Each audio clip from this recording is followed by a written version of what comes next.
Halo, assalamualaikum warahmatullahi wabarakatuh. Kembali lagi di channel Crypto Rich Media. Oke, buat kalian yang baru datang di channel Crypto Rich Media, silahkan bantu subscribe channel Crypto Rich Media karena subscribe itu gratis dan nyalakan loncengnya agar kalian bisa mendapatkan notifikasi video terbaru dari saya setiap harinya. Oke, terima kasih buat kalian yang sudah subscribe. Semoga rezeki makin lancar dan selalu profit setiap hari. Buat kalian yang belum join di channel Telegram, silahkan join melalui link yang ada di deskripsi di bawah video ini, teman-teman. Oke, di kesempatan kali ini kita akan mencoba membahas Baby Dogecoin ya. Bagaimana kabar kalian, Baby Doge Army? Semoga dalam keadaan sehat dan cuan everyday. Hari ini untuk Baby Dogecoin sedikit mengalami penurunan 0,03% data dari Coin Market Cap dan volume perdagangan dalam 24 jam terakhir. Ada kenaikan 6,74%. Kapitalisasi pasarnya juga naik 0,78%, teman-teman ya. Untuk Baby Dogecoin sendiri, di sini ada berita yang menarik ya di Twitter, tapi sebelum kita bahas, kita pantau dulu untuk global crypto market cap hari ini turun 0,03%, BTC di angka 261 juta rupiah, Ethereum 18.900.000 dan BNB 3,8 juta rupiah, teman-teman. Video ini hanya sekedar sharing berbagi ke teman-teman semua segala keputusan untuk berinvestasi ada pada diri kalian sendiri. Selalu riset, gunakan dana dingin, dana bebas ya dalam melakukan investment. Mengenai Baby Dogecoin sekarang di peringkat 227 dan holder saat ini di angka 1.658.988 ya, teman-teman ya. Transaksinya cukup ramai 15 detik yang lalu. Dia melakukan pembelian dan oke, seperti ini untuk kondisi dari Baby Dogecoin ya, semakin bertambah untuk holdernya. Jadi ada berita menarik di Twitternya ya, teman-teman ya. Di sini ada Corridor Rescue, dia membuat sebuah postingan ya mengenai Baby Dogecoin ya, teman-teman ya. Jadi kami sangat senang mengumumkan kemitraan kami dengan Baby Dogecoin. Baby Dogecoin telah membuat misi mereka untuk mendukung penyelamatan kecil dengan sepatu boot di tanah ya, dan dengan dukungan mereka kami dapat memberi makan dan merawat lebih banyak hewan di koridor, teman-teman. Oke, jadi di sini untuk Corridor Rescue ini baru ya sepertinya untuk perusahaan ini, dan ada yang lebih menarik mengenai Infinity Wallet ya, teman-teman ya. Jadi kami telah mengintegrasikan Baby Dogecoin Swap BSC Deck ke dalam Infinity Wallet, Web3 browser dan di App Store. Ya, untuk merayakan kami akan mengadakan Baby Doge giveaway. Jadi pastikan Anda mengikuti Infinity Wallet untuk mendapatkan pemberitahuan giveaway. Ya, jadi di sini Infinity Wallet salah satu wallet exchange yang lumayan besar, 42.000 follower ya, teman-teman ya. Oke, lumayan bagus untuk berita hari ini. Dan 14 jam yang lalu di sini dari One Inch ya sepertinya ya. Oke, One Inch Natal datang lebih awal. Kami sangat senang bahwa One Inch telah mengintegrasikan router Baby Doge sebagai sumber likuiditas yang baru ya. Oke. Jadi 21 Desember ya di sini yang belum ada lagi untuk berita yang bagus ya, teman-teman. Oke, jadi One Inch, kemudian Infinity Wallet dan salah satu kerjasama dengan perusahaan penyelamatan anjing lagi ya, teman-teman ya. Oke, mengenai berita umum ya di sini dari Elon Musk ini berikut Twitter terbaru menunjukkan dia tidak lagi tertarik dengan Bitcoin. Duh ya, dan Peter Schiff ini terus mengolok-olok para pendukung kripto di tengah penurunan harga.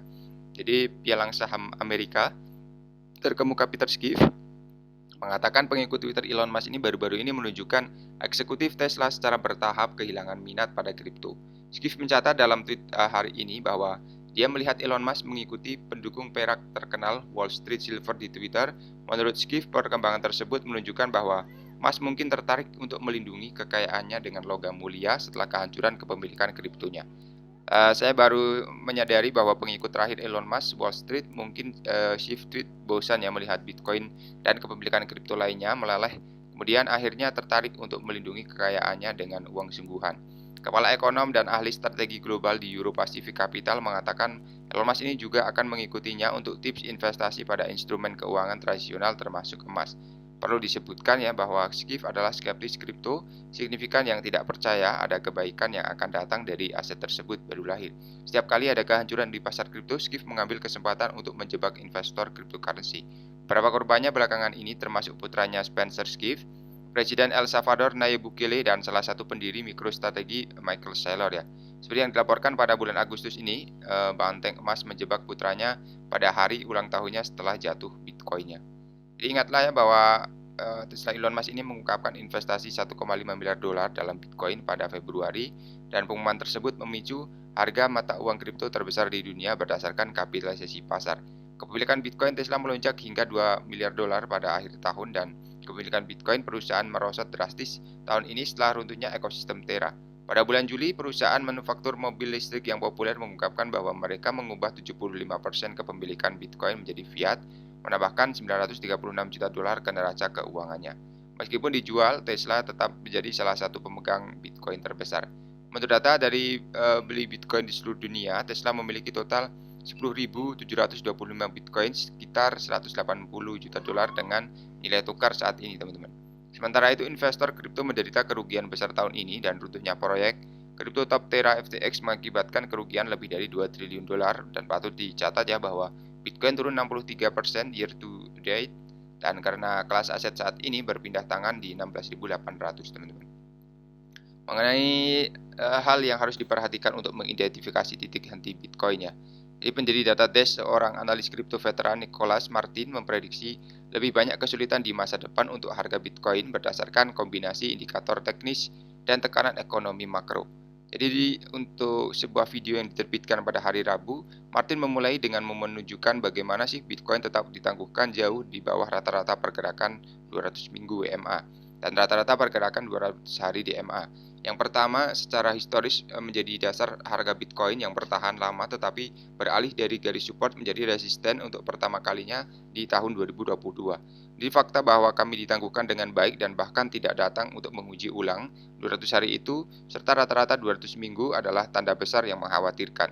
Kedua rally batuan yang berhasil dikumpulkan Bitcoin dari posisi rendah barunya sepanjang tahun 2022 telah terus menjadi semakin lemah ya. Ini menunjukkan bahwa bullish Bitcoin ini tidak muncul kepiringnya seperti dulu yang bisa menandakan gelombang kapitalisasi pasar yang akan datang. Aliran pesanan pasar juga negatif dari minggu ke minggu, artinya pedagang terus menjual dan mengambil harga terbaik yang tersedia, teman-teman. Jadi industri ini sedang mengalami restrukturisasi terbesar sejak peretasan Mt. Gox pada tahun 2014 ya. Adapun titik puncak Bitcoin, analis menyarankan bahwa aset tersebut dapat mengalami peristiwa kapitalisasi besar jika harganya anjlok di bawah level terendah 2022 atau sekitar 15.600 dolar. Ethereum katanya juga masih berada pada level yang sangat ditangguhkan. Martin memperkirakan bahwa penembusan di MA200 terhadap Bitcoin dapat menempatkan koreksi 50% pada kartu. Jadi pindah ke pasar ekuitas yang lebih luas, Martin menyoroti grafik bulanan setiap saham Apple dan di mana dia mengidentifikasi tanda-tanda memudarnya momentum dari tren naik selama bertahun-tahun. Seperti Bitcoin di MA200 dan BMA keduanya menunjukkan tanda-tanda pembalikan bearish. Martin menyarankan bahwa Apple bersama perusahaan teknologi besar lainnya seperti Amazon mungkin dapat menyimpang di bawah 200 WMA untuk mereka ya, pertama kalinya sejak gelembung.com ya. Tekanan ekonomi makro dan kenaikan suku bunga telah membantu berujung pada kegagalan beberapa perusahaan kripto pada tahun 2022, teman-teman. Karena harga Bitcoin turun lebih dari 75% dari level tertingginya di 2021 dengan jatuhnya kerajaan FTX Sam Bankman-Fried. Sementara saya di sini bukan untuk mematahkan food yang tidak perlu ya, masih ada hal-hal yang belum terungkap. Jadi itu mengenai BTC kemudian Elon Musk ya, teman-teman ya. Jadi tetap santai dulu ya, takutnya nanti ada guncangan baru lagi ya. Oke. Jangan all in ya, teman-teman ya. Tetap selalu gunakan dana dingin dan bebas dalam melakukan investment. Terima kasih sudah menonton video ini. Share jika bermanfaat ya. Sampai jumpa di video selanjutnya. Assalamualaikum warahmatullahi wabarakatuh. Salam profit.